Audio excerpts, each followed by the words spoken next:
Parabéns, fracasso. Acabou. Ele me zombou com seus amigos ricos no meu aniversário e eu deslizei meu pequeno presente pela mesa. Com calma, eu disse: explique para suas irmãs por que a mensalidade da faculdade desaparece.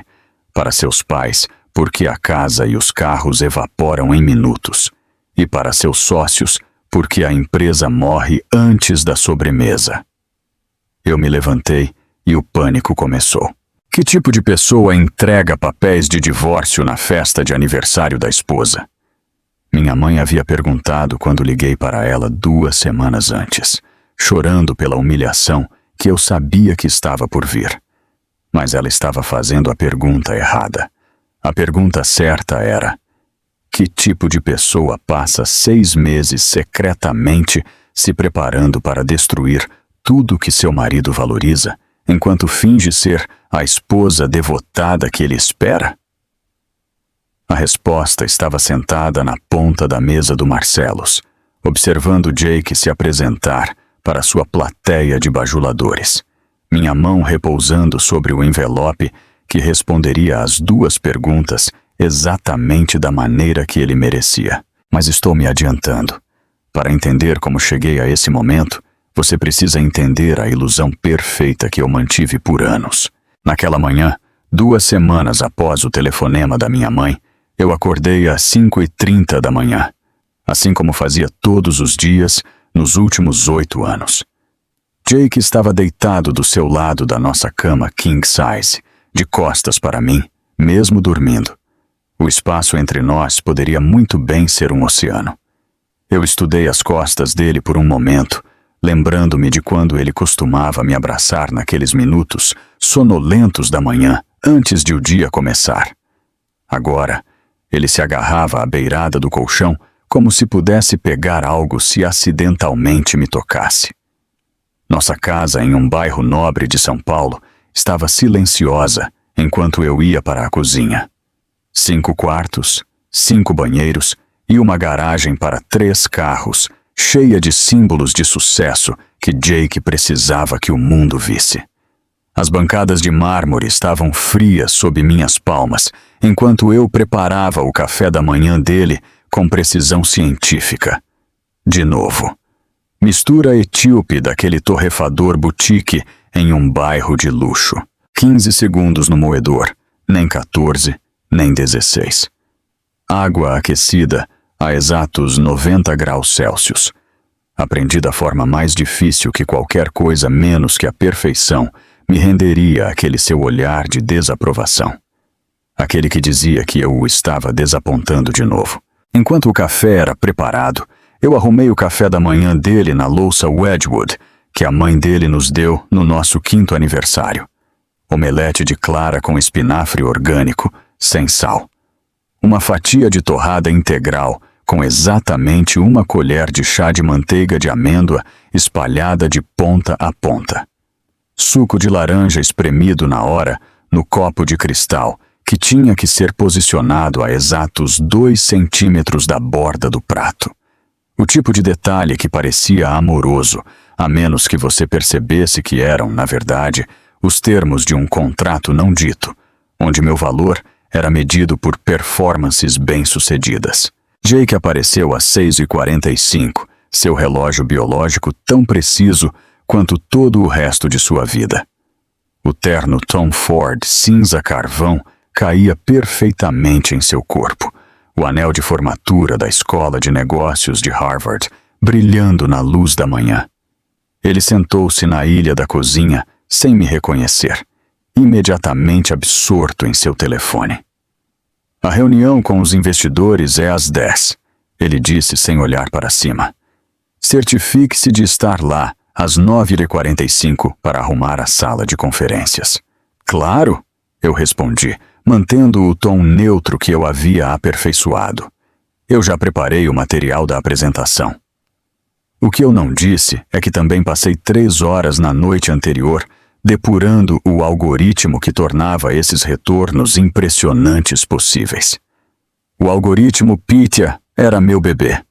Nascido do meu doutorado em finanças computacionais no MIT, cuidado por inúmeras noites de insônia codificando e testando.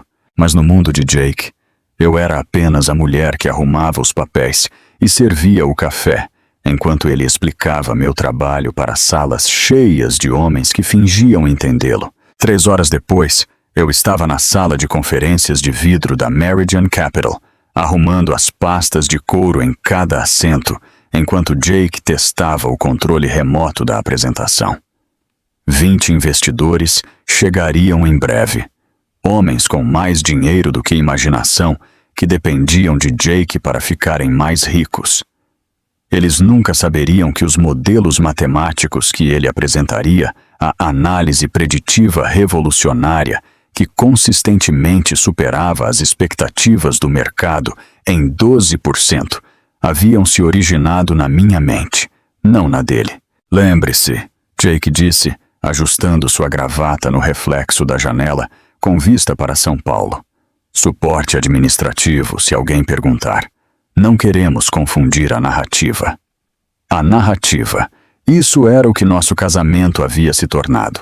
Uma história cuidadosamente construída onde Jake Harrison era o brilhante gênio financeiro que havia construído a Meridian Capital do nada, enquanto eu era a mulher afortunada que se casou bem. Não importa que eu tenha escrito cada linha de código que fazia a nossa plataforma de negociação funcionar. Não importa que eu tenha passado anos desenvolvendo algoritmos que podiam prever micromovimentos do mercado com precisão misteriosa. Os investidores chegaram, apertando a mão de Jake com a reverência reservada para alguém que podia multiplicar a riqueza deles. Eu servi café do serviço de prata, invisível como um móvel, enquanto Jake começava sua apresentação. Ele explicou os últimos refinamentos do algoritmo Pythia com a confiança de alguém que entendia o que estava dizendo, embora eu soubesse que ele havia memorizado minhas explicações como falas em uma peça de teatro. A rede neural processa aproximadamente 12.000 pontos de dados por segundo, ele disse, clicando em um slide que eu projetei às 2 da manhã. Nosso modelo de aprendizado de máquina proprietário se adapta em tempo real à volatilidade do mercado.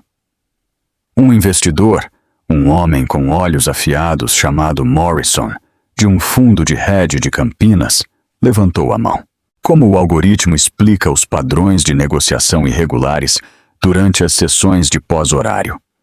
O sorriso de Jake nunca vacilou, mas eu vi a micropausa, o breve vislumbre de pânico antes que ele desviasse. Excelente pergunta. Vamos deixar isso para nossa análise técnica aprofundada no próximo trimestre. Agora, sobre esses retornos.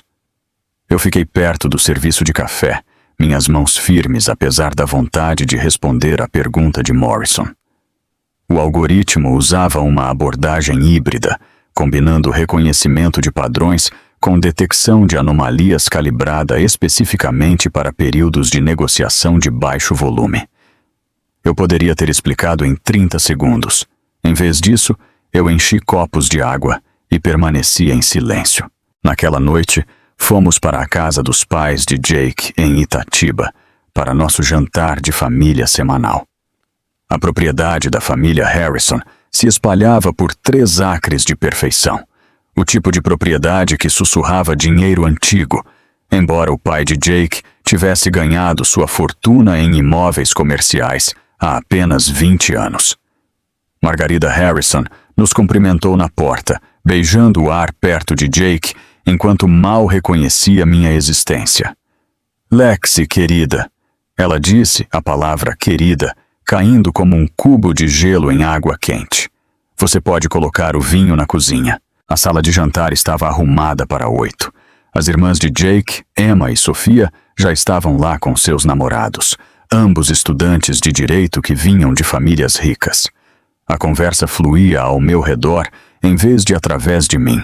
Discussões sobre propriedades de férias e oportunidades de investimento que assumiam que eu não tinha nada a contribuir. A festa de noivado da Emma é no próximo mês. Margarida anunciou sobre o assado. No clube de campo, é claro. O filho do senador merece nada menos. Que maravilha, eu disse. Posso ajudar com...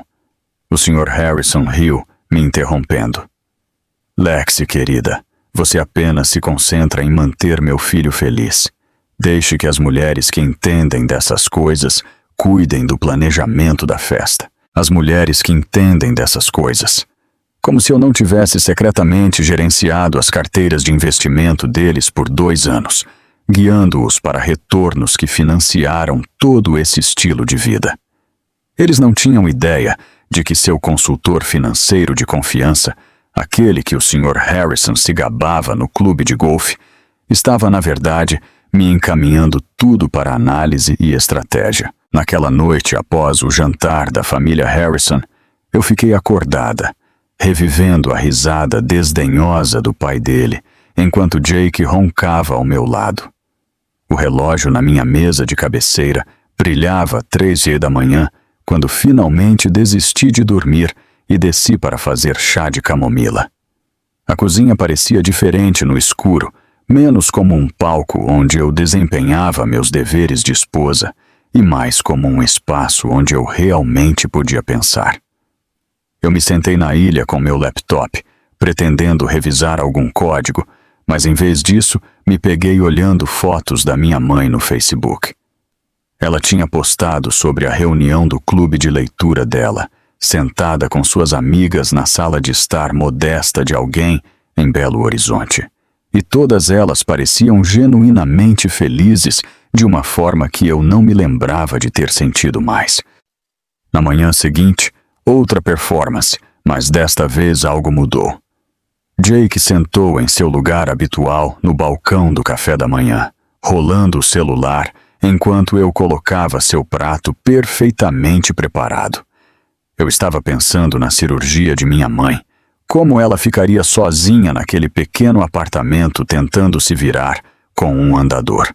Eu preciso visitar a mamãe na semana que vem, eu disse, servindo o café dele. A cirurgia de substituição do quadril dela está agendada para quinta-feira. Jake não tirou os olhos da tela. Aquela mulher ainda mora em um aluguel, não é? Na idade dela. É constrangedor. Aquela mulher. Não minha mãe. Não a pessoa que me criou sozinha depois que meu pai morreu. Apenas aquela mulher. Eu senti minha mandíbula se apertar quando coloquei o bule de café no balcão mais forte do que o necessário. Ela vai fazer uma cirurgia grande, Jake. Ela precisa de alguém lá. Então envie dinheiro para uma enfermeira. Não podemos ter você desaparecendo para Belo Horizonte agora. A apresentação do Goldman está chegando. Ele acenou com a mão de forma desdenhosa, ainda olhando para o celular. Então, algo na tela o fez sorrir. Um sorriso de verdade. Não o ensaiado que ele usava para clientes. O polegar dele se moveu rapidamente, digitando uma resposta para o que quer que tenha causado aquela alegria genuína que eu não via direcionada a mim há meses. Quando ele notou que eu estava olhando, ele rapidamente excluiu o que estava digitando e colocou o telefone com a tela para baixo. Na verdade, eu deveria ir mais cedo hoje, ele disse, abandonando seu café da manhã pela metade. Davy Lawson vai passar para discutir algumas reestruturações técnicas. Davy Lawson. O nome enviou um pequeno sinal de aviso através da minha mente, mas Jake já estava subindo para pegar sua pasta. Eu ouvi a porta da garagem abrir e fechar, me deixando sozinha com os ovos frios dele e minha crescente inquietação com aquela mensagem excluída e o sorriso repentino. 3 dias depois, eu estava em nosso escritório em casa realizando o backup trimestral dos arquivos da Meridian Capital. Jake insistia que mantivéssemos cópias pessoais de tudo, paranoico com falhas de servidor ou ataques cibernéticos. Os discos externos zumbiam enquanto terabytes de dados eram transferidos, e eu geralmente usava esse tempo para revisar o código, verificando se havia algum bug ou oportunidade de otimização. Mas desta vez, uma pasta chamou minha atenção. Reestruturação. Confidencial. CQ3. Meu dedo pairou sobre o mouse antes de clicar. Dentro estavam documentos datados de 3 semanas atrás que fizeram meu sangue gelar. Um rascunho de comunicado de imprensa anunciava Dave Lawson como o novo diretor de tecnologia da Meridian Capital. Não consultor, não conselheiro, mas diretor de tecnologia. Meu papel, ou o que meu papel deveria ter sido se eu alguma vez tivesse sido reconhecida. O organograma mostrava Jake no topo, Davi logo abaixo dele e 3 novos sócios de seu círculo de Princeton preenchendo a equipe executiva. Meu nome não aparecia em lugar nenhum, nem mesmo nas notas de rodapé ou apêndice. O documento final era pior. Um memorando intitulado Iniciativa de Eficiência Operacional delineava planos para otimizar as operações, eliminando posições redundantes. Redundante. 8 anos construindo cada sistema técnico que fazia a Meridian Capital funcionar, e eu era redundante. No final, na caligrafia distinta de Jake, havia uma nota. Implementação após o Q2. Assunto pessoal resolvido. Assunto pessoal. Era isso que eu havia me tornado? Minhas mãos tremeram quando copiei tudo para uma partição oculta no meu laptop pessoal. O backup trimestral continuou seu progresso lento enquanto eu estava sentada, absorvendo a realidade de que minha eliminação havia sido planejada, documentada e agendada como qualquer outra transação comercial. 2 dias depois, eu precisava de ar e decidi almoçar no pequeno café, perto do prédio do escritório da Meridian. Eu raramente comia fora sozinha, mas as paredes da nossa casa haviam começado a parecer que estavam se fechando em mim. O lugar estava lotado com a multidão de almoço habitual do distrito financeiro, e eu tinha acabado de pedir um sanduíche quando Julia Brennan, a secretária de Jake, entrou com outra mulher que eu não reconhecia. Elas se sentaram diretamente atrás de mim, perto o suficiente para que eu pudesse sentir o cheiro do perfume agressivo de Julia. Eu peguei meu celular, fingindo ler enquanto, na verdade, gravava. Então a surpresa de aniversário no Marcellus está toda pronta, Julia disse, sua voz carregando aquela empolgação fofoqueira que significava que ela estava compartilhando informações privilegiadas. 40 convidados, sala de jantar privada, tudo. Aniversário de quem? A amiga dela perguntou. Da esposa, mas não é bem sobre isso. Jake finalmente está pronto para fazer a mudança que ele estava planejando. Sabe, a situação que todos nós estávamos esperando que ele resolvesse. Elas riram e eu senti meu estômago se revirar quando Julia continuou. A coitada ainda leva o almoço para ele toda terça-feira, como uma dona de casa devotada dos anos 50. Ela não tem ideia do que está por vir. Todo mundo no escritório sabe sobre a Alexandra. Todo mundo, exceto ela. Alexandra. O nome me atingiu como água gelada. Eu mantive minha respiração firme, meus olhos fixos na tela do meu celular, enquanto gravava cada palavra. Ele realmente vai seguir em frente com isso? A amiga dela perguntou. Ah, com certeza. Ele tem transferido ativos por meses.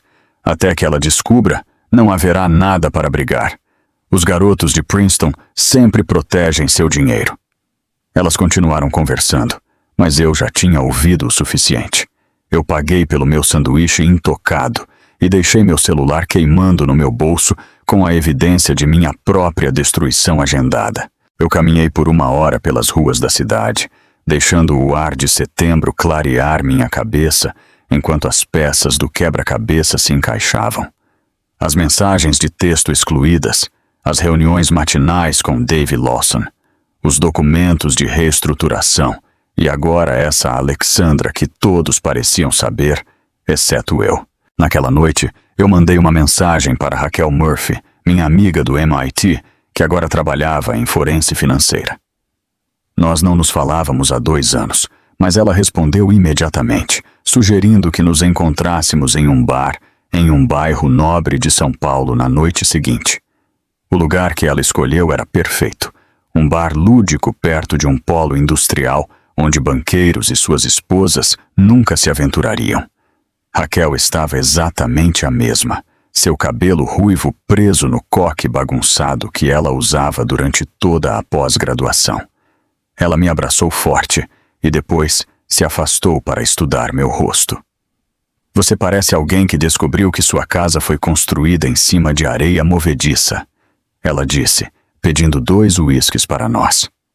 Eu contei a ela tudo, os documentos, a conversa que eu tinha ouvido, as mudanças de comportamento de Jake, a eliminação sistemática das minhas contribuições para a Meridian. Raquel ouviu sem interromper, ocasionalmente balançando a cabeça enquanto reconhecia padrões. Lexi, isso não é apenas uma armação para o divórcio, ela disse finalmente, deslizando seu cartão de visita pela mesa de madeira marcada. Isso é esvaziamento de ativos e posicionamento estratégico. Ele não está apenas planejando te deixar, ele está planejando te deixar sem nada, enquanto faz parecer que você nunca contribuiu com nada desde o início. Ela pegou seu tablet, me mostrando casos semelhantes que ela havia investigado. Homens como Jake não apenas vão embora. Eles destroem tudo. Eles destroem o que deixam para trás para garantir que a narrativa deles seja a única que sobreviva. As palavras de Raquel ecoaram na minha mente durante todo o caminho de volta para casa. Homens como Jake não apenas vão embora, eles destroem o que deixam para trás. Eu segurei o volante com mais força quando estacionei na nossa garagem às 11 da noite, encontrando Jake desmaiado no sofá de couro em seu escritório, 3 copos de uísque vazios na mesa lateral. Os papéis do Comitê de Planejamento de Reunião de Princeton estavam espalhados sobre o peito dele, subindo e descendo com o seu ronco.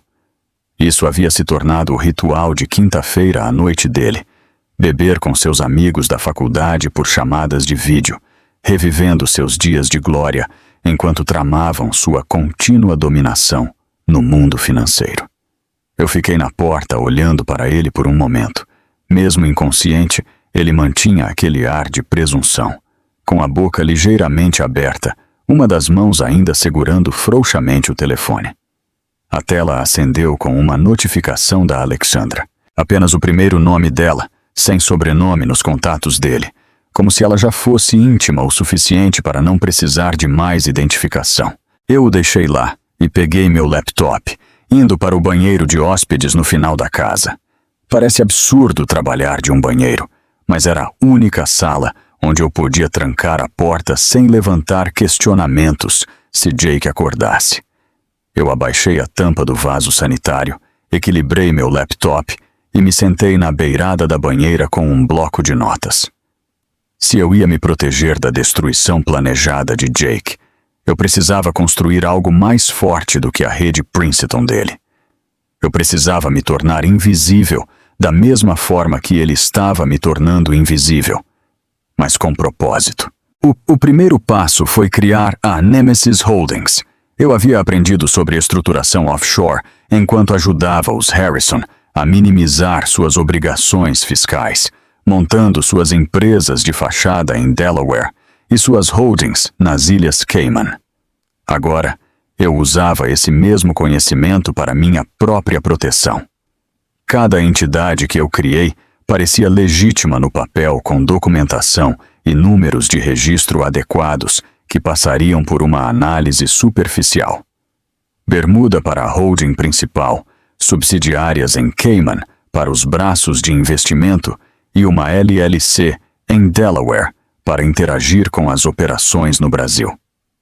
Às 3 da manhã, eu tinha 7 empresas interconectadas que existiam apenas em documentos legais e servidores criptografados, todas controladas por mim através de senhas que Jake nunca pensaria em procurar. A oportunidade de usar essa estrutura como arma veio mais cedo do que o esperado.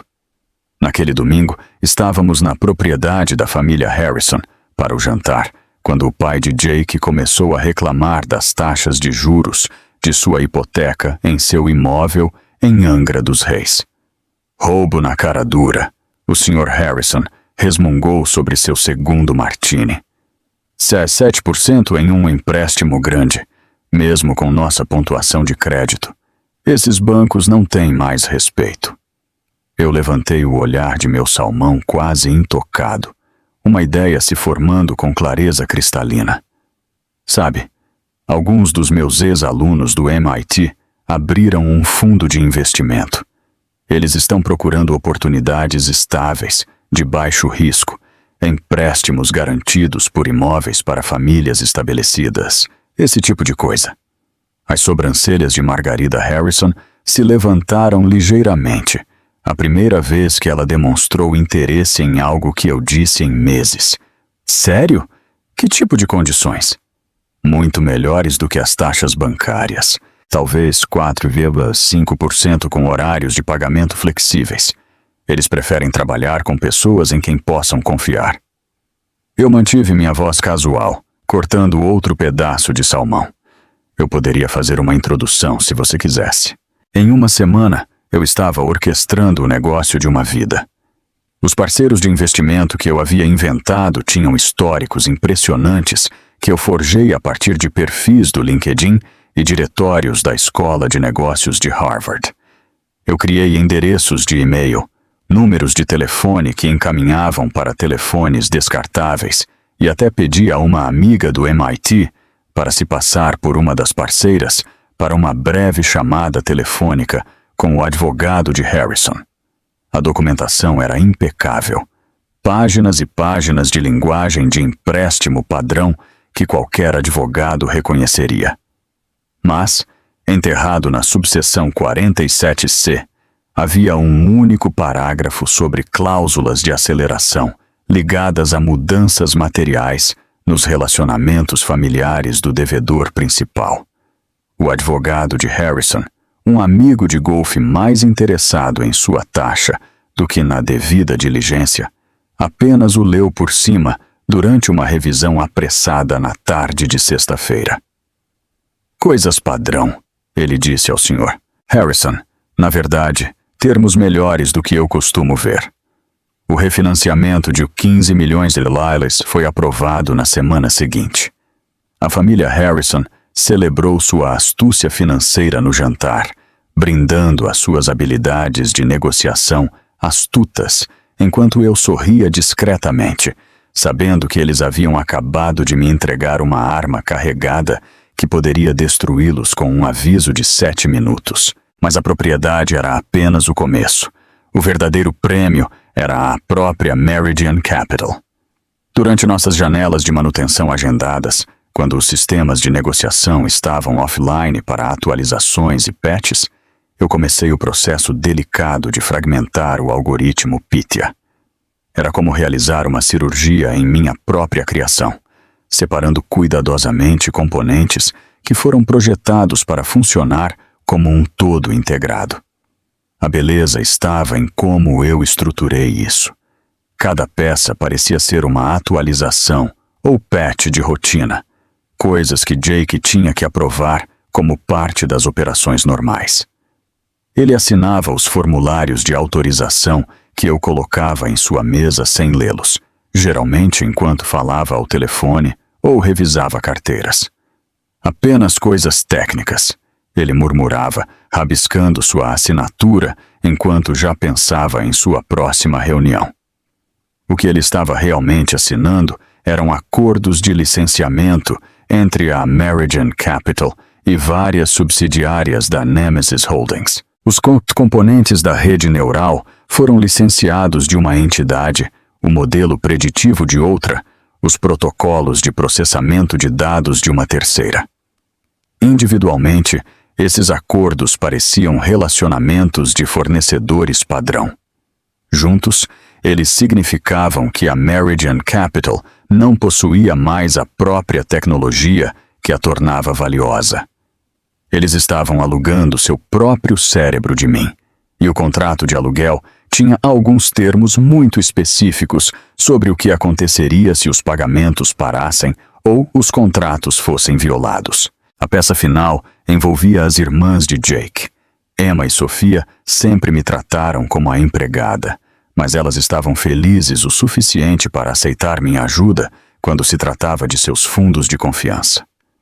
Durante um de nossos jantares de família, quando elas estavam reclamando das implicações fiscais de suas distribuições, eu me ofereci para ajudar a reestruturar seus fundos de confiança para uma eficiência melhor.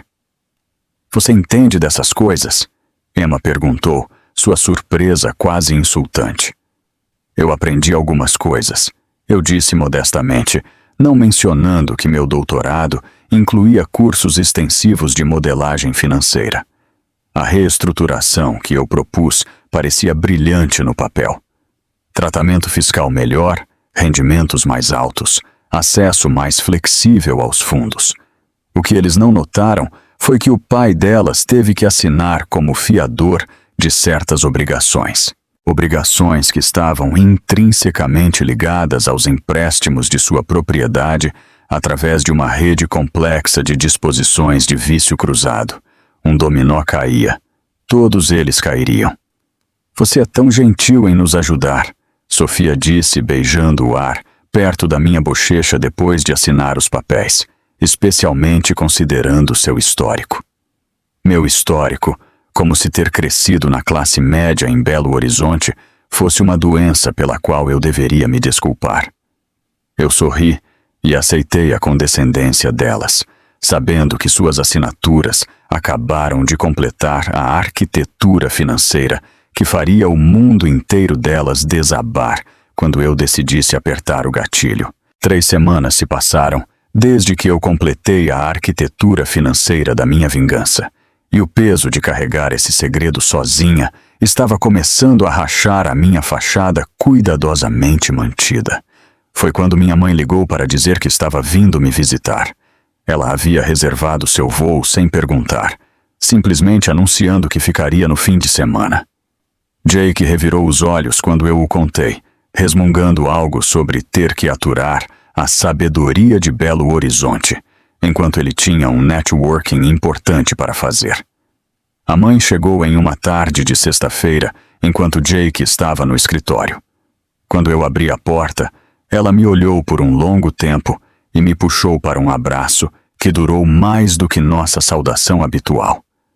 Ela parecia mais magra do que eu me lembrava, mas os braços dela ainda eram fortes, ainda capazes de me manter unida quando eu sentia que estava desmoronando. Ela não comentou sobre a casa, ou os móveis caros, ou qualquer um dos símbolos de status que Jake insistia que exibíssemos.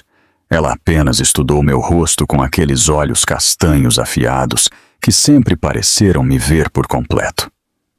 Você perdeu peso, ela disse, colocando sua bolsa de viagem surrada no nosso hall de entrada de mármore. Eu tenho estado ocupada, eu respondi, levando-a para a cozinha. Nós conversamos sobre amenidades enquanto eu preparava chá, discutindo o clube de leitura dela e o novo neto da vizinha. Mas quando o BMW de Jake entrou na entrada mais cedo do que o esperado, eu senti todo o meu corpo se enrijecer. A mãe notou imediatamente como eu endireitei minha coluna, como minhas mãos se moveram para ajeitar meu cabelo, como eu verifiquei rapidamente minha aparência no reflexo do micro-ondas. Jake entrou, deu um beijo perfunctório na bochecha da minha mãe que mal fez contato e anunciou que ele tinha um fim de semana de golfe com clientes. Ele sairia na manhã de sábado e voltaria no domingo à noite. O alívio que eu senti com a partida dele deve ter aparecido no meu rosto, porque a mãe estendeu a mão por cima do balcão e apertou a minha assim que o carro dele desapareceu na rua. Na manhã de sábado, depois que Jake saiu de madrugada para sua partida de golfe, a mãe fez ovos mexidos e torradas, enquanto eu me sentava na mesa da cozinha de pijama pela primeira vez em anos.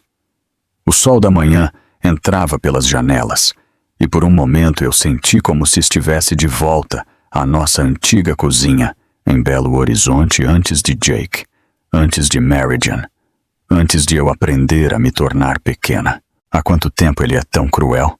A mãe perguntou de repente, sem olhar para os ovos que ela estava servindo. A pergunta me atingiu inesperadamente, e eu senti lágrimas brotarem nos meus olhos antes que eu pudesse contê-las. Eu não sei do que você está falando. Ela se virou para me encarar, a expressão dela suave, mas determinada. Querida, eu vi você se encolher quando o carro dele apareceu ontem. Você verificou sua aparência 3 vezes antes de ele entrar pela porta. Você pediu desculpas pela marca do chá na sua própria casa. Então eu estou perguntando de novo, há quanto tempo? A barragem se rompeu. Eu contei a ela tudo através de soluços sufocados, a eliminação sistemática da Meridian, o clube de garotos de Princeton, que havia me substituído, as conversas que eu ouvi sobre Alexandra, o planejamento de divórcio que eu havia descoberto. A mãe ouviu sem interromper, ocasionalmente estendendo a mão para apertar a minha ou empurrar lenços pela mesa. Quando eu terminei, ela ficou em silêncio por um longo momento. Seu pai tinha uma primeira esposa, ela disse finalmente. Antes de mim, ficha. Ela esperou demais para ir embora. Continuou pensando que as coisas iam melhorar, que ele ia mudar. No momento em que ela finalmente saiu, ela tinha perdido tudo. Não apenas dinheiro, mas a si mesma. Ela se levantou e me puxou de pé. Vamos, nós vamos arrumar uma mochila de emergência para você, só por precaução. Nós passamos a tarde enchendo uma pequena mala com o essencial. Roupas, cópias de documentos importantes que eu havia reunido, dinheiro que eu havia retirado lentamente em pequenas quantias. A mãe me ajudou a escondê-la atrás de equipamentos de esqui antigos na sala de armazenamento do porão, um lugar que Jake nunca se aventurava a ir. Quando você estiver pronta para ir, ela disse, você me liga, dia ou noite, eu estarei aqui. Na terça-feira, depois que a mãe foi embora, eu estava trabalhando de casa quando a campainha tocou. Um entregador estava lá com um elaborado buquê de peônias. Peônias cor-de-rosa e brancas macias que devem ter custado uma fortuna. Eu tinha mencionado uma vez, anos atrás, que peônias eram minhas flores menos favoritas. Elas me pareciam extravagantes e exageradas, mas aparentemente outra pessoa as amava. O cartão era pequeno, cor de creme com bordas douradas.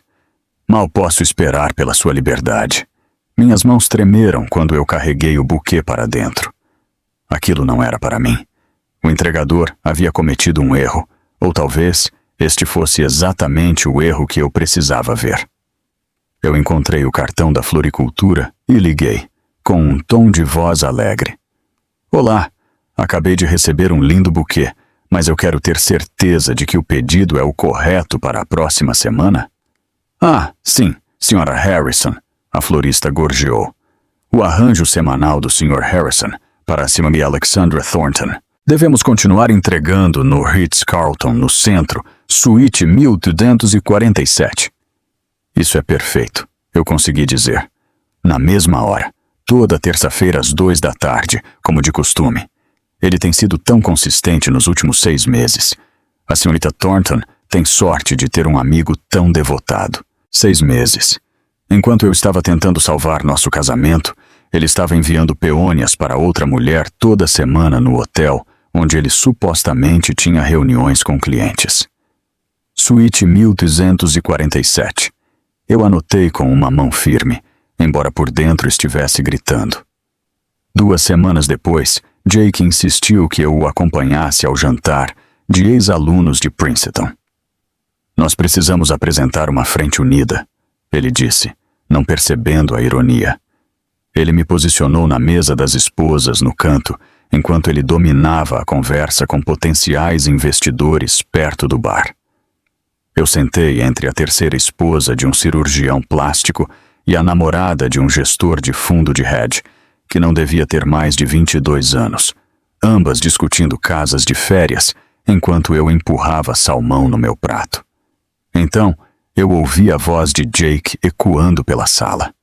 Alguém tinha perguntado sobre o algoritmo da Meridian, e Jake estava explicando meu trabalho até os modelos matemáticos específicos que eu tinha desenvolvido durante meu doutorado. Ele até usou minhas frases e das de nossas discussões matinais anos atrás, quando ainda éramos parceiros em mais do que apenas o nome. Eu me forcei a sorrir e a concordar quando a esposa do cirurgião plástico perguntou se eu tinha orgulho do sucesso do meu marido. Do outro lado da sala, eu peguei o olhar de Thomas Morrison, meu antigo professor do MIT, que serviu como consultor na minha tese. Ele estava perto do bar, e o olhar que ele me deu foi de total compreensão. Ele sabia exatamente de quem era o trabalho que Jake estava descrevendo. Ele ergueu ligeiramente seu copo de água na minha direção, um reconhecimento silencioso da verdade que nós dois sabíamos, mas não podíamos falar naquela sala cheia de aliados de Jake. No dia seguinte, eu dirigi até o depósito que eu havia alugado sob uma das minhas LLCs da Nemesis Holdings. Dentro, eu havia criado uma espécie de centro de comando. Caixas de papelão revestiam as paredes, cada uma cuidadosamente rotulada e contendo diferentes aspectos das minhas evidências. Documentos financeiros mostrando a remoção sistemática do meu nome de patentes e contratos. E-mails impressos entre Jake e seu advogado, discutindo a estratégia de saída mais limpa. A conversa gravada do café onde Julia tinha rido sobre a minha ignorância. Eu passei horas configurando os gatilhos automáticos que executariam tudo simultaneamente uma vez ativados. Cada envelope foi preparado, selado e rotulado. Um para a CVM contendo evidências da deturpação de Jake para os investidores. Um para a empresa de hipoteca do pai de Harrison, com o aviso de aceleração. Um para o escritório de ajuda financeira de Yale, congelando os fundos de confiança. E um especial para Jake, contendo apenas 7 linhas que explicariam exatamente como o império dele dependia de sistemas que ele nunca se importou em entender. Eu tranquei o depósito e dirigi para casa com o envelope selado guardado com segurança na minha bolsa de laptop. Naquela noite era meu aniversário de 32 anos, embora Jake não o tivesse mencionado uma vez sequer pela manhã. Em vez disso, ele me lembrou 2 vezes sobre o jantar no Marcello's, insistindo que eu estivesse pronta às 7 horas. A pretensão de celebração, enquanto ele planejava minha execução pública, teria sido risível se não fosse tão cruel. Quando cheguei em casa às 4h30, Jake já estava lá, parado em nosso quarto com 3 vestidos dispostos na cama. A presença dele em nosso armário manuseando minhas roupas parecia uma violação. Ele levantou um vestido de coquetel vermelho que eu tinha usado na festa de Natal da empresa no ano passado, estudando-o com o olho crítico de alguém selecionando adereços para uma performance. Use algo sofisticado hoje à noite, ele disse sem olhar para mim. Não aquela coisa preta que você sempre usa. Teremos pessoas importantes lá. Eu peguei o vestido preto simples do meu lado do armário, o que ele acabara de descartar. Ele era elegante em sua simplicidade, comprado com meu próprio dinheiro antes de nos casarmos, de uma época em que eu me vestia para mim mesma e não para as expectativas dele. Eu acho que vou usar este. Ele se virou para me encarar, a mandíbula dele se apertando da maneira que ele fazia quando eu o desafiava de pequenas maneiras. Lexi, eu acabei de dizer. É o meu jantar de aniversário, não é? Eu o interrompi, encontrando o olhar dele de forma firme. Eu deveria usar o que me faz sentir confortável. Algo brilhou em seu rosto. Surpresa, talvez. Ou cálculo. Ele não esperava resistência, não naquela noite, quando ele pensava que eu estava caminhando cegamente para a sua armadilha.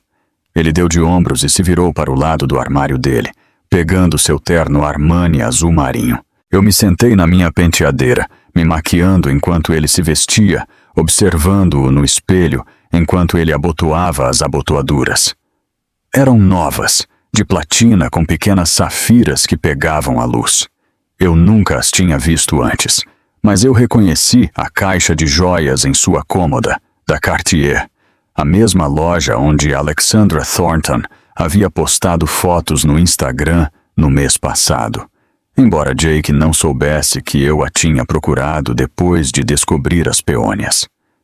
Essas abotoaduras são bonitas, eu disse, aplicando rímel com uma mão firme. Novas. Um presente de um cliente. Ele respondeu muito rapidamente, sem encontrar meus olhos no espelho, por fechar o Acordo Patterson. O Acordo Patterson tinha sido fechado 3 meses atrás, mas eu não apontei isso. Em vez disso, eu peguei a bolsa do meu laptop e transferi o envelope preto para a minha bolsa de noite, sentindo o peso dele como uma arma carregada. Os gatilhos automáticos estavam configurados para serem ativados às 20h47 exatamente, sincronizados para serem executados no momento em que eu lhe entregasse o envelope. 7 minutos a partir daquele momento, todo o mundo dele começaria a desabar. A viagem para o Marcellus levou 20 minutos através do tráfego noturno. Jake passou o tempo no telefone, digitando rapidamente enquanto eu observava as luzes da cidade borrarem. Em um ponto, ele riu de algo na tela, e eu peguei um vislumbre do nome de Julia antes que ele afastasse o telefone. Eles provavelmente estavam coordenando os detalhes finais da minha humilhação. O Marcellus ocupava o último andar de um hotel boutique no centro da cidade. Sua sala de jantar privada era um estudo em luxo calculado. Quando as portas do elevador se abriram, eu já podia ouvir vozes e risadas por trás das portas de vidro fosco. Jake colocou a mão na minha lombar, me guiando para a frente como um cordeiro para o abate. O salão estava lotado com 40 convidados, e meu estômago se revirou quando eu reconheci os rostos. Cada pessoa era do mundo de Jake. Os amigos de Princeton dele, os sócios dele na Meridian Capital, as esposas e namoradas deles que almoçavam nos mesmos clubes exclusivos e passavam férias nos Hamptons. Nenhum dos meus amigos estava lá, nem mesmo conhecidos da minha rede de ex-alunos do MIT. Aquilo não era uma celebração de aniversário. Era uma plateia cuidadosamente curada para a performance de Jake. A disposição dos assentos me disse tudo o que eu precisava saber. O cartão de lugar de Jake estava na cabeceira da mesa, comandando a sala. O meu estava na ponta, isolado como um detalhe esquecido. Mas a verdadeira revelação foi o cartão de lugar à direita de Jake, Alexandra Thornton, impresso com a mesma caligrafia elegante de todos os outros. Ela já estava lá, usando um vestido branco que destacava seu cabelo loiro, rindo de algo que Dave Lawson estava dizendo. Ela olhou para cima quando entramos, e os olhos dela encontraram os meus por uma fração de segundo antes de desviarem. "Feliz aniversário, Lexi", Margarida Harrison disse, beijando o ar perto da minha bochecha com lábios que mal se moviam. O sorriso dela era o tipo de sorriso que você daria a alguém em um funeral, cheio de pena e reconhecimento incômodo. Eu sentei no meu lugar na ponta da mesa, cercada pelas esposas mais jovens que imediatamente começaram a discutir seu instrutor de pilates. O champanhe já estava fluindo, as taças constantemente reabastecidas pela equipe de garçons atenciosos. Eu notei como as pessoas continuavam olhando para mim e depois desviando o olhar quando eu pegava seus olhos. Julia, na verdade, sorriu quando nossos olhares se encontraram, levantando sua taça em um brinde fingido. O jantar progrediu com previsibilidade dolorosa. 7 pratos de comida elaborada que eu não podia saborear, acompanhados por vinhos que Jake selecionou para impressionar sua plateia. Ele dominou a conversa em seu lado da mesa, contando histórias sobre negócios e conquistas, enquanto Alexandra tocava seu braço e ria em todos os momentos certos. No momento em que o prato de sobremesa chegou, um soufflé de chocolate elaborado com uma única vela, a sala estava zumbindo com a antecipação. Jake se levantou, batendo em sua taça de cristal com uma colher de prata. A conversa morreu imediatamente. todos os olhos se virando para ele enquanto ele comandava a atenção da sala. Ele parecia confiante, poderoso, cada centímetro do homem bem-sucedido que ele sempre quis ser. O sorriso dele era a coisa mais fria que eu já tinha visto. Antes de brindarmos ao aniversário de Lexi, ele começou, a voz dele carregando aquele tom particular de alguém prestes a entregar uma piada. Eu tenho um anúncio a fazer. A sala prendeu a respiração. Eu podia sentir 40 pares de olhos se movendo entre Jake e eu, esperando pelo golpe para cair. Parabéns, fracasso, ele disse, olhando diretamente para mim. Acabou. O riso irrompeu como champanhe de uma garrafa agitada, explosivo e efervescente. Os irmãos Princeton dele levantaram suas taças, aplaudindo como se tivessem acabado de testemunhar um touchdown vencedor. As esposas riram baixinho por trás de suas mãos bem cuidadas, enquanto Alexandra realmente aplaudia, o vestido branco dela fazendo-a parecer uma noiva em seu próprio jantar de ensaio. Eu não me encolhi. Eu não chorei. Eu não lhes dei a devastação que eles tinham pago para ver. Em vez disso, eu peguei a bolsa e tirei o envelope preto, me levantando lentamente e caminhando ao longo da mesa com passos medidos. A risada começou a desaparecer quando eles me observaram me aproximar de Jake, com algo que eles não esperavam, com postura completa. Eu deslizei o envelope pela mesa de mármore em direção a ele, a voz perfeitamente firme quando eu falei. Antes que você celebre, você provavelmente deveria explicar para suas irmãs por que a mensalidade da faculdade delas desaparece. Para seus pais, porque a casa e os carros deles evaporam em minutos. E para seus sócios, porque a empresa morre antes que a sobremesa seja servida. O silêncio era absoluto. O sorriso triunfante de Jake vacilou quando ele olhou para o envelope e depois de volta para mim. A mão dele hesitou antes de pegá-lo e eu vi a primeira rachadura em sua confiança. Aproveite o soufflé, eu disse, me virando e indo em direção à porta. Você tem cerca de 7 minutos. Atrás de mim, eu ouvi o som de papel sendo rasgado enquanto Jake abria o envelope. Eu já estava no elevador quando o primeiro telefone começou a tocar, depois outro, depois dezenas, quando os gatilhos automáticos que eu tinha programado começaram sua destruição sincronizada. As portas do elevador se fecharam com o som da voz do Sr. Harrison gritando algo sobre seu advogado. Eu caminhei pelo saguão do Marcellus e, para o ar fresco da noite, meus saltos clicando no pavimento enquanto eu ia para o meu Tesla estacionado do outro lado da rua. Lá dentro, eu abri meu laptop e assisti os painéis de controle que eu tinha configurado acenderem com mensagens de confirmação. Os avisos de aceleração de empréstimo, os bloqueios de sistema, os congelamentos de fundos de confiança, cada dominó caindo exatamente como planejado. Através das janelas do Marcellus que iam do chão ao teto, eu podia ver o caos irrompendo na sala de jantar privada. Jake estava freneticamente rasgando o envelope, enquanto o pai dele se empurrava pela multidão em direção à varanda, o telefone já pressionado no ouvido dele. Através do para-brisa do meu Tesla, eu assisti o Sr. Harrison andar de um lado para o outro, o braço livre dele acenando freneticamente, enquanto ele gritava com quem quer que fosse infeliz o suficiente para atender a ligação dele a esta hora.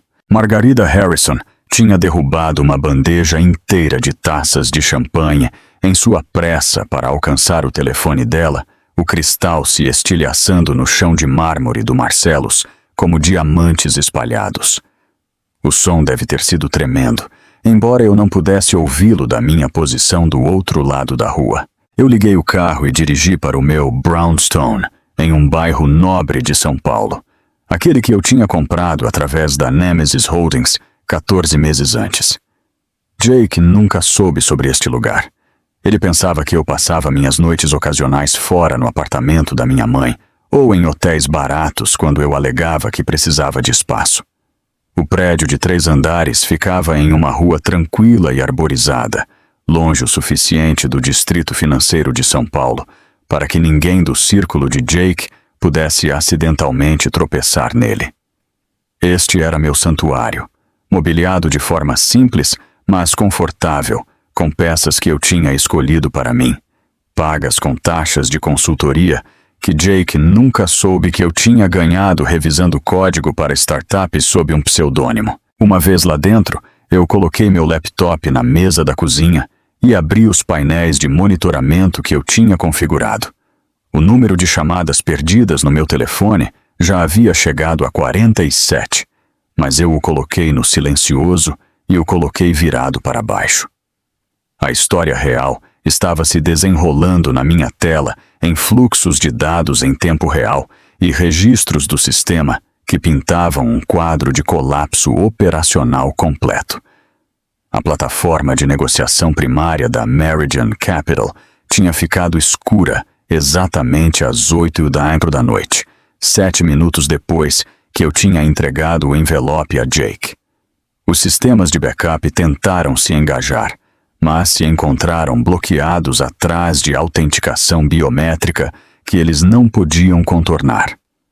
Os portais de clientes exibiam mensagens de erro em idiomas que ciclavam aleatoriamente, do mandarim ao sueco ao árabe, um pequeno toque que eu tinha adicionado simplesmente porque eu podia. Dave Lawson estava enviando e-mails cada vez mais frenéticos para a equipe de desenvolvimento, cada um mais desesperado que o anterior, exigindo que alguém explicasse por que ele não tinha acesso administrativo aos sistemas que ele supostamente controlava. Raquel me enviou atualizações criptografadas a cada poucas horas. A propriedade da família Harrison, em Angra dos Reis, tinha recebido um aviso de aceleração de empréstimo imediata. A empresa de hipoteca estava iniciando os procedimentos de execução hipotecária que teriam a propriedade em custódia dentro de 10 dias, a menos que o 14 milhões em dimes aparecessem imediatamente. O escritório de ajuda financeira de Yale tinha congelado as contas de Emma e Sofia depois que os pagamentos de seus fundos de confiança foram revertidos. As 2 irmãs atualmente estavam bloqueadas de seus portais de estudantes, incapazes de acessar notas, históricos escolares ou até mesmo as contas de e-mail da universidade delas. Eu fiz para mim uma xícara de chá e me sentei na minha sala de estar, cercada pela bendita paz de um espaço que pertencia inteiramente a mim. Sem performance, sem fingimento, sem andar pisando em ovos me perguntando que humor Jake traria para casa. A ironia não me escapou que, ao destruir o mundo deles, eu finalmente tinha encontrado a paz no meu. Por 3 dias, eu mantive esse silêncio, assistindo o império deles desmoronar através de pontos de dados e falhas de sistema, enquanto ignorava os e-mails de voz cada vez mais desesperados que enchiam meu telefone. Na manhã do 4º dia, a campainha tocou às 6h43 da manhã. Através da câmera de segurança que eu tinha instalado, eu vi Jake parado nos degraus da minha casa. Ele parecia uma pessoa completamente diferente do homem que tinha ficado triunfante no Marcellus apenas 72 horas antes. O terno Armani dele estava amassado e sujo, o mesmo da festa. O anel de formatura de Princeton estava visivelmente ausente do dedo dele, provavelmente penhorado para conseguir dinheiro rápido. A barba de designer que ele mantinha cuidadosamente tinha se tornado uma barba real e desleixada, e os olhos dele tinham a aparência oca de alguém que não dormia há dias. Eu abri a porta, mas não o convidei a entrar, deixando-o parado no degrau, enquanto eu permanecia na minha porta, com a caneca de café na mão. A manhã estava fresca, e eu o notei tremendo um pouco em seu casaco de terno amassado. "Por favor", ele disse, e as palavras pareciam o machucar fisicamente. Elas saíram de forma quebrada e estranha, como se a boca dele nunca tivesse formado aquelas sílabas antes. Este homem que tinha comandado salas de reunião e dominado conversas não conseguia nem me olhar nos olhos enquanto ele estava parado na minha porta como um mendigo. Por favor, o que, Jake? Eu perguntei, dando um gole no meu café. A empresa se foi. Tudo está congelado. Meus pais estão perdendo a casa deles. Emma e Sofia não podem se formar. A CVM está me investigando pessoalmente por deturpação de ativos tecnológicos para os investidores. A voz dele falhou na última palavra. Apenas me diga o que você quer. Me diga como consertar isso. Você não pode consertar isso, eu respondi simplesmente. Você só pode viver com as consequências de suas escolhas, assim como você esperava que eu vivesse com as minhas. Ele enfiou a mão no bolso do paletó e tirou um envelope amassado. Meu advogado disse para te dar isso. O timbre da Fuller & Associados era impressionante, assim como a espessura do pacote. 23 páginas de ameaças legais alegando extorsão, roubo de segredos comerciais, infligir intencionalmente sofrimento emocional e várias outras interpretações criativas de lei criminal. Eu sorri enquanto eu folheava, reconhecendo a linguagem desesperada de advogados que sabiam que não tinham caso, mas precisavam justificar sua taxa de retenção. Você deveria ir, eu disse a Jake, começando a fechar a porta. Isso não acabou, ele disse, encontrando uma faísca de sua antiga arrogância. Meus advogados vão destruir você. Naquela tarde, eu encaminhei o pacote da Fuller & Associados para Katharina Blackwood, minha advogada na Blackstone Legal. Katharina era brilhante, implacável e estava se preparando para este cenário exato há meses. Em 2 horas, ela havia redigido uma resposta que incluía documentação provando que eu era dona de cada linha de código que a Meridian Capital confiava. Ela anexou a gravação de áudio do café, onde Julia discutia o plano de Jake para cortar Lexi completamente, uma vez que os investidores estivessem seguros. Ela incluiu e-mails entre Jake e Dave Lawson, planejando minha demissão. Cada ameaça que a Fuller & Associados tinha feito se tornou evidência da tentativa de roubo de propriedade intelectual de Jake. 2 dias depois, minha campainha tocou novamente. Desta vez, a câmera de segurança mostrou Alexandra Thornton parada nos meus degraus. Ela usava jeans e um suéter simples, o cabelo loiro dela preso em um rabo de cavalo. O vestido branco e a maquiagem perfeita do Marcellus haviam desaparecido. Ela parecia mais jovem, mais vulnerável e surpreendentemente nervosa. Eu abri a porta, mas novamente não a convidei a entrar. Eu não estou aqui como qualquer coisa do Jake, ela disse rapidamente.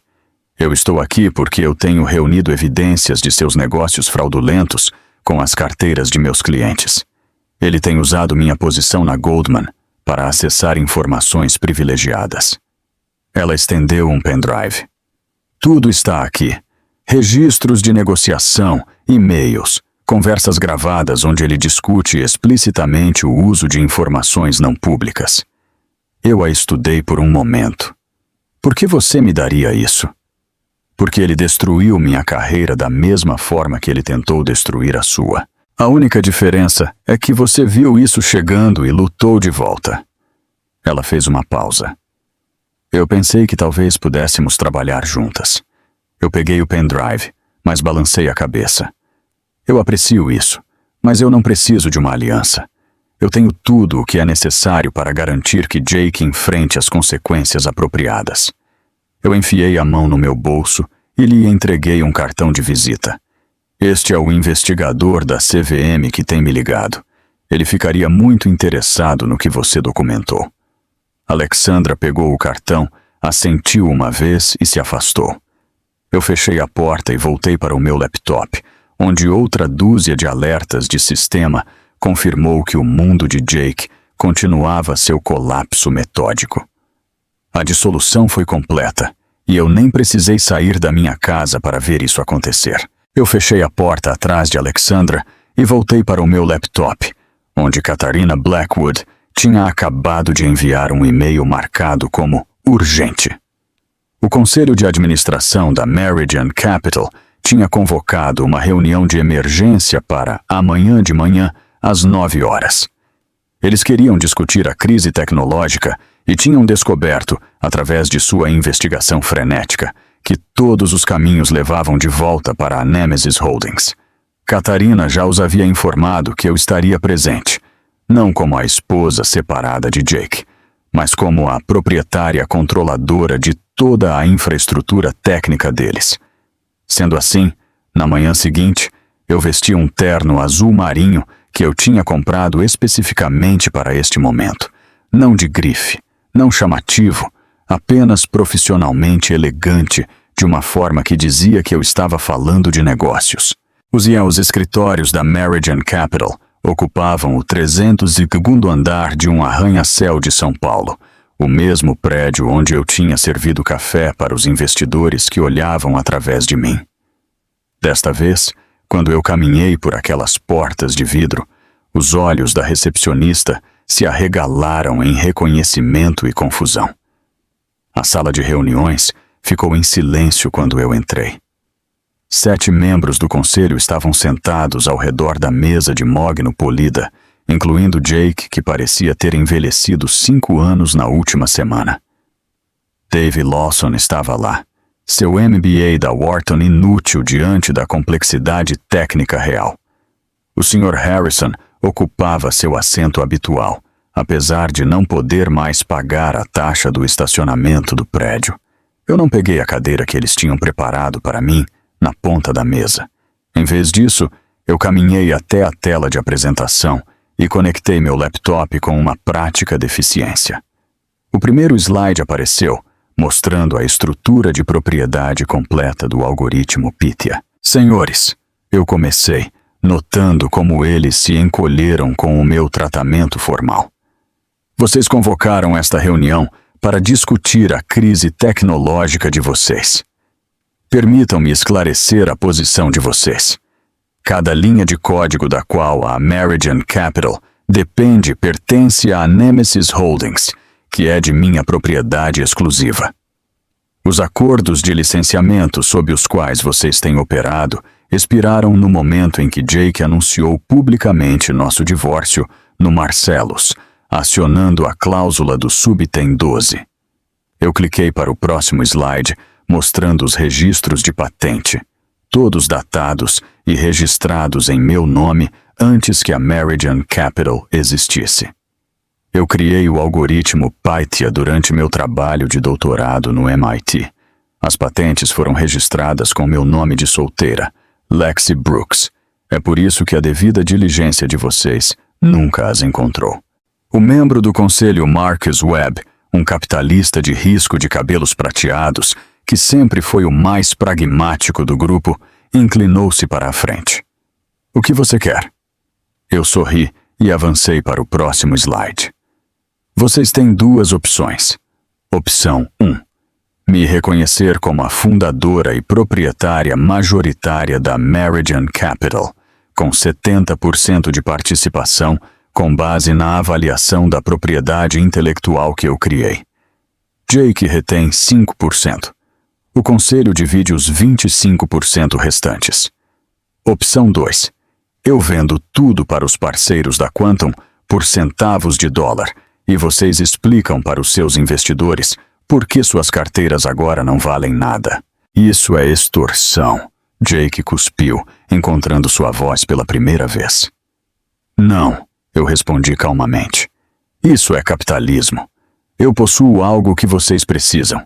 Estou oferecendo para vender a vocês por um preço justo. O fato de vocês nunca terem se incomodado em garantir a propriedade da tecnologia fundamental de sua empresa não é um problema para mim resolver. O conselho trocou olhares. Eles estavam encurralados e todos na sala sabiam disso.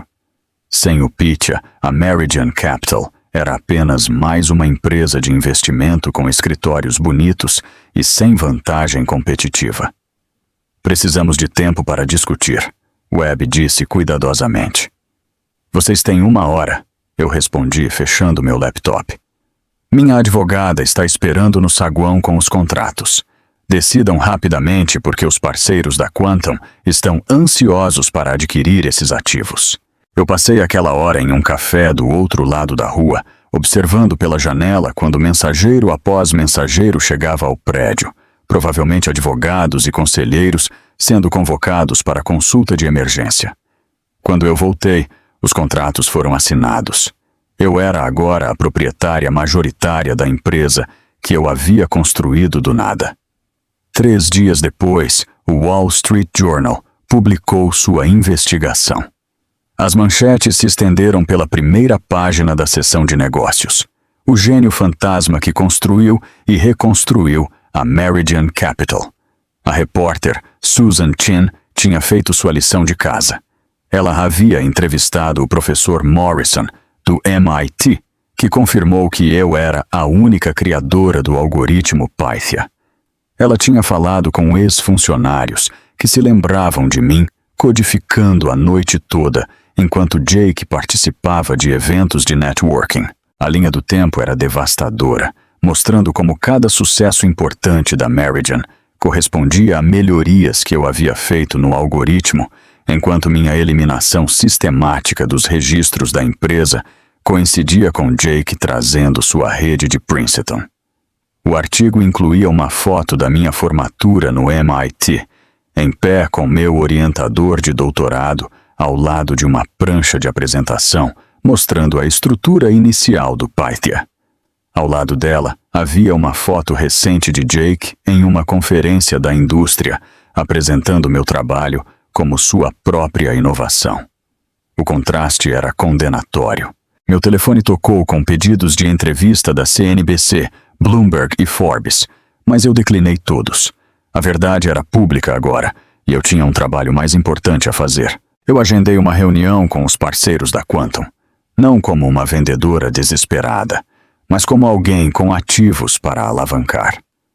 Nós nos encontramos na sala de conferências deles, com vista para o Parque do Ibirapuera, a mesma sala onde Jake uma vez lhes apresentou uma parceria que eles haviam recusado.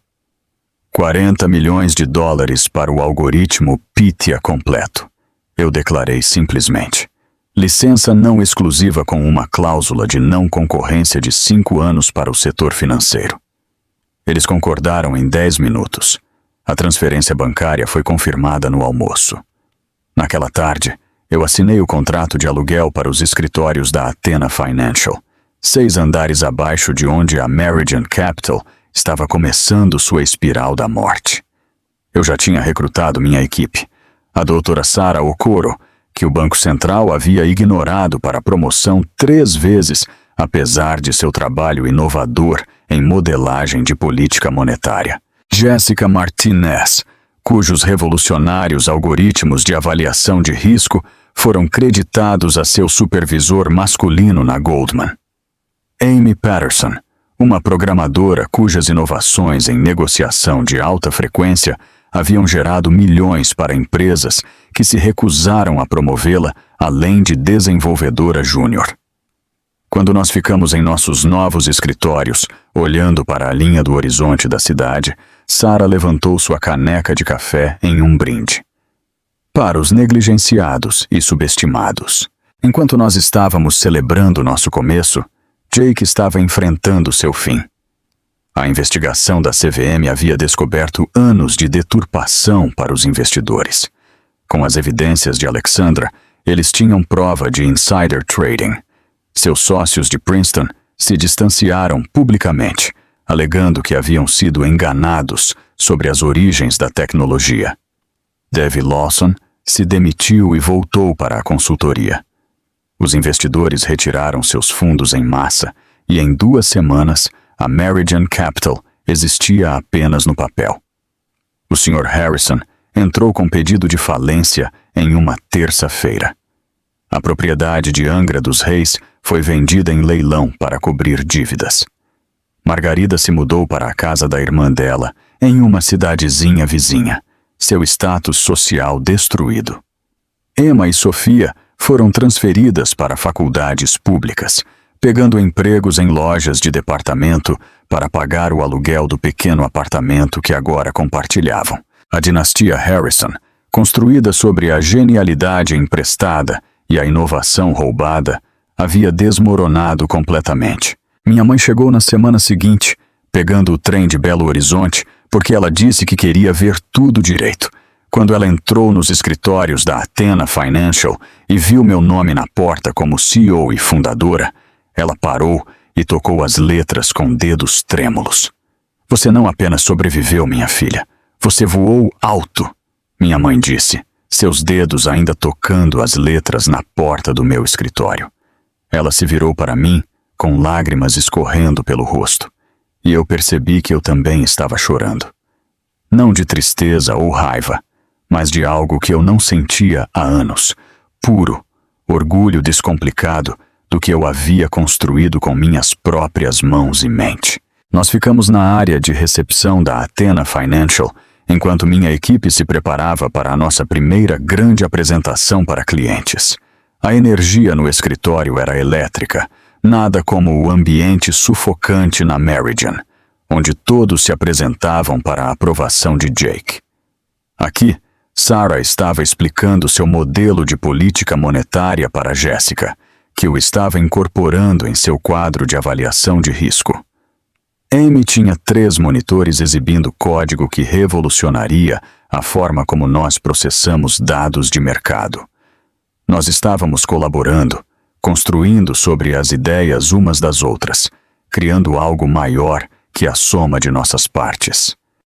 A apresentação para o cliente foi impecável. A Hartman Industries assinou um contrato de 3 anos no valor de $2 milhões anuais, citando especificamente a confiança deles em trabalhar com a verdadeira criadora do algoritmo Pythia, em vez de alguém que apenas tinha se creditado por ele. No final do nosso primeiro mês, os retornos da Athena Financial excederam o melhor trimestre da Meridian em 30. Nós não estávamos apenas tendo sucesso, estávamos definindo novos padrões da indústria. A notícia se espalhou rapidamente pelo setor financeiro. 3 outras mulheres brilhantes entraram em contato, cada uma com histórias dolorosamente semelhantes à minha.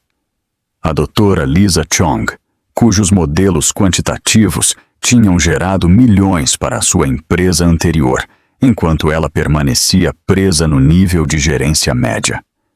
Rebecca Torres, uma mulher com MBA em Harvard, cujas inovações estratégicas eram consistentemente apresentadas por seus colegas masculinos como ideias deles. Maria Petrov, cuja genialidade em codificação tinha construído plataformas de negociação inteiras, enquanto ela recebia metade do que os desenvolvedores masculinos mais jovens ganhavam. Eu as contratei todas. Nosso escritório se expandiu para incluir todo o andar, e a atmosfera era diferente de tudo o que eu tinha experimentado na América corporativa. Nós compartilhamos ideias abertamente, creditamos as contribuições umas das outras de forma meticulosa e celebramos os sucessos como uma equipe. Não havia hierarquia sobre a voz de quem importava mais, nenhuma performance de autoridade, apenas mentes brilhantes trabalhando juntas em direção a um objetivo comum. 6 meses após o lançamento da Athena, eu participei da Conferência de Inovação Financeira em Curitiba, não como a acompanhante ou o apoio administrativo de alguém, mas como oradora principal.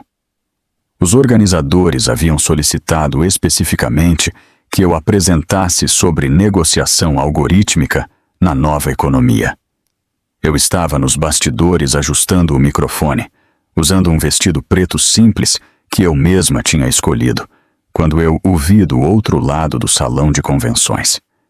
Jake estava trabalhando em um stand da Brennan & Associados, uma empresa de terceiro escalão que lidava principalmente com pequenos títulos municipais. Os ternos Tom Ford dele tinham sido substituídos por poliéster barato que esticava ligeiramente nos ombros. O anel de formatura de Princeton ainda estava ausente, e o cabelo dele tinha começado a ficar ralo de uma forma que os tratamentos caros não podiam mais esconder. Ele estava explicando algo para um cliente potencial que parecia completamente pouco impressionado, tentando desesperadamente projetar a autoridade que ele antes usava de forma tão natural. Nossos olhares se encontraram através do salão de convenções lotado. Por um momento, o tempo pareceu parar. Eu vi o reconhecimento brilhar no rosto dele, imediatamente seguido por algo que eu nunca pensei que veria de Jake Harrison: vergonha. Ele desviou o olhar primeiro, virando as costas para mim, como se de repente estivesse fascinado pelos materiais de exibição atrás dele. O homem que me chamou de fracasso na frente de 40 pessoas não podia encarar a mulher que tinha se reconstruído das cinzas de sua traição. Fiz meu discurso de abertura para uma ovação de pé. A plateia de 500 profissionais da indústria ouviu enquanto eu explicava a próxima evolução da negociação algorítmica, inovações que foram muito além do que o Pythia tinha realizado. Durante a sessão de perguntas e respostas, alguém perguntou sobre minha jornada desde o MIT até a fundação da Athena Financial. Eu contei a verdade, de forma simples e sem amargura, sobre como ser eliminada de minha própria criação tinha me ensinado a importância da propriedade, da documentação e de nunca permitir que ninguém diminuísse suas contribuições. Depois da conferência, eu usei $10 milhões da venda para os parceiros da Quantum para estabelecer a Fundação Nemesis. O nome foi deliberado, um lembrete de que às vezes a justiça vem de lugares inesperados. A fundação forneceria financiamento, orientação e apoio legal para mulheres cujas contribuições tecnológicas tinham sido roubadas, apagadas ou apropriadas. O professor Thomas Morrison, do MIT, concordou em servir no conselho, ajudando a identificar candidatas cuja genialidade estava sendo sistematicamente negligenciada. O primeiro subsídio de nossa fundação foi para uma programadora em Curitiba, cujas inovações em aprendizado de máquina tinham sido patenteadas sob o nome de seu supervisor. O segundo foi para uma equipe de 3 mulheres, cuja startup tinha sido destruída por uma aquisição hostil que alegava que a tecnologia delas era propriedade intelectual pré-existente. Em 6 meses, nós estávamos apoiando 27 mulheres em todo o país, cada uma construindo algo extraordinário a partir das ruínas do que havia sido tirado delas. Uma noite, enquanto eu estava em meu escritório com vista para o Rio Pinheiros, meu telefone tocou com uma mensagem de um número desconhecido. Eu soube imediatamente que era Jake. Ele provavelmente tinha comprado um novo telefone depois que o anterior dele foi desconectado por falta de pagamento. A mensagem era curta: "Você destruiu tudo." Eu tirei uma foto do sucesso mais recente da Athena Financial. Nosso artigo na Forbes nos coloca como uma das 10 empresas financeiras mais inovadoras do Brasil. E a enviei como minha resposta. Então eu apaguei o número dele e o bloqueei, sentindo que o último fio que nos conectava finalmente se rompeu. Ele estava certo de uma forma. Eu tinha destruído tudo. Tudo construído sobre mentiras, roubo e a eliminação sistemática das minhas contribuições. Mas daquela destruição, eu tinha construído algo infinitamente melhor. Eu liguei para minha mãe, que atendeu no primeiro toque como sempre. "Mãe, eu estive procurando apartamentos perto de mim. Há um lindo apartamento de 2 quartos no meu prédio, com vista para o rio. Tem um cantinho de leitura perfeito para as reuniões do seu clube de leitura por vídeo." O suspiro agudo de mãe me disse tudo. "Lexi, eu não poderia pagar." "Mãe, eu posso pagar. Nós podemos. A senhora me apoiou em tudo. Deixe-me retribuir um pouco." Enquanto ela chorava lágrimas de felicidade do outro lado do telefone, eu olhei para meu reflexo na janela escura. A mulher me encarando não era a esposa invisível que tinha servido café, enquanto outros se apropriavam do trabalho dela. Ela não era a vítima que tinha sido publicamente humilhada. praticamente humilhada em seu próprio jantar de aniversário. Ela era alguém que tinha pego o pior momento de sua vida e o transformado na base para algo extraordinário. A melhor vingança, eu percebi, não era apenas recuperar o que foi roubado ou ver aqueles que a prejudicaram caírem. Era construir algo tão magnífico que a traição deles se tornasse meramente uma nota de rodapé na sua história de sucesso. Jake pensou que ele estava encerrando minha história naquela noite no Marcellus.